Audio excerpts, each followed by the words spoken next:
नमस्कार, आप देख रहे हैं सत्ता की परख। उत्तर प्रदेश में विधानसभा की 10 सीटों पर उपचुनाव का ऐलान भले ही अभी ना हुआ हो, लेकिन सत्तारूढ़ भाजपा से लेकर सपा और विपक्षी दल इन सीटों पर जीत की तैयारी अपनी तेज में लगी है। योगी आदित्यनाथ इन सीटों का दौरा कर रहे हैं। वह तमाम शिलान्यास, लोकार्पण आदि के साथ ही विपक्ष पर जमकर निशाना भी साध रहे हैं। वहीं योगी के हमलों का अखिलेश यादव अपने तंज भरे अंदाज में पूरा जवाब दे रहे हैं। समाजवादी पार्टी के राष्ट्रीय अध्यक्ष अखिलेश यादव ने तंज कसते हुए कहा कि जो इस तरह की बात कर रहे हैं वे खुद ही कुर्सी से चिपके हुए हैं, उन्हें किसी और के लिए रास्ता साफ कर देना चाहिए।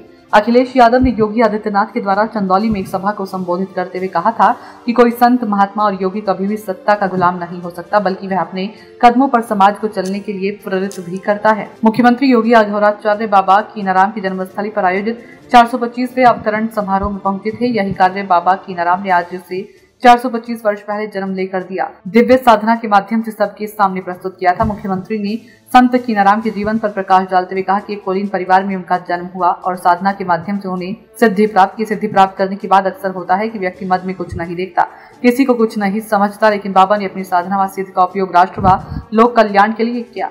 सीएम योगी ने कहा कि एक तरफ उन्होंने दलितों को, आदिवासियों को और समाज के विभिन्न तबकों को जोड़ने का काम किया। बिना भेदभाव के एक ऐसे समाज की उन्होंने अलख जगाई जो किसी संत, अघोराचार्य या योगी के द्वारा ही संभव था। उच्च कुलीन परिवार जन्म लेने के बाद भी उन्होंने बड़ी संख्या में जनजातियों व यहाँ के रहवासियों के जीवन को बेहतर बनाने के लिए अनेक कार्यक्रम चलाए। तो वहीं दूसरी तरफ मुगलों को सबक सिखाने के लिए शाहजहां को भी रपट कर भगाने का कार्य उन्होंने ही किया था। इस पर टिप्पणी करते हुए कहा कि योगी की कोई जाति नहीं होती, लेकिन सीएम योगी अपनी और दूसरे संतों की जाति का हमेशा बखान करते नहीं थकते हैं। वहीं योगी आदित्यनाथ ने अपने कानपुर दौरे पर सपा पर खूब निशाना साधा। इरफान सोलंकी के बहाने सपा पर हमला करते योगी ने कहा कि उनकी टोपी लाल है लेकिन कारनामे काली हैं। अयोध्या व कन्नौज में दुष्कर्म की चर्चा करते हुए योगी ने कहा कि सपा मुखिया बेशर्मी के साथ दुष्कर्मियों का साथ देते हैं। सीएम योगी के हमले पर अखिलेश यादव ने भी जवाब में रंगों का विश्लेषण ही कर दिया।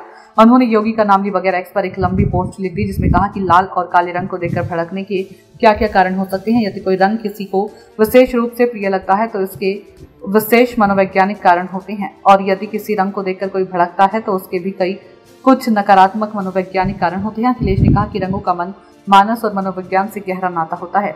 प्रश्नगत लाल और काले रंग के संदर्भ में क्रमवार इसके कारण निम्नवत हो सकते हैं।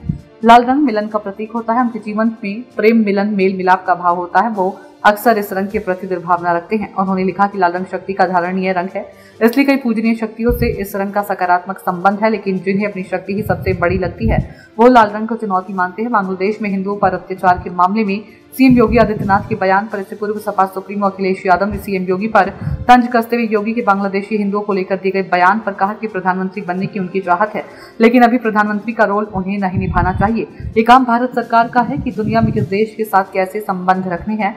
इसके लिए योगी आदित्यनाथ प्रधानमंत्री बनने का स्वप्न न देखे।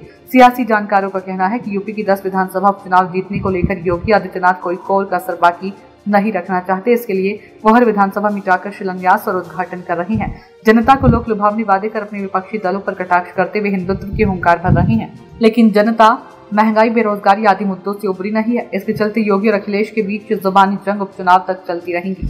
सत्ता की परख के लिए अवधेश कुमार सिंह की रिपोर्ट।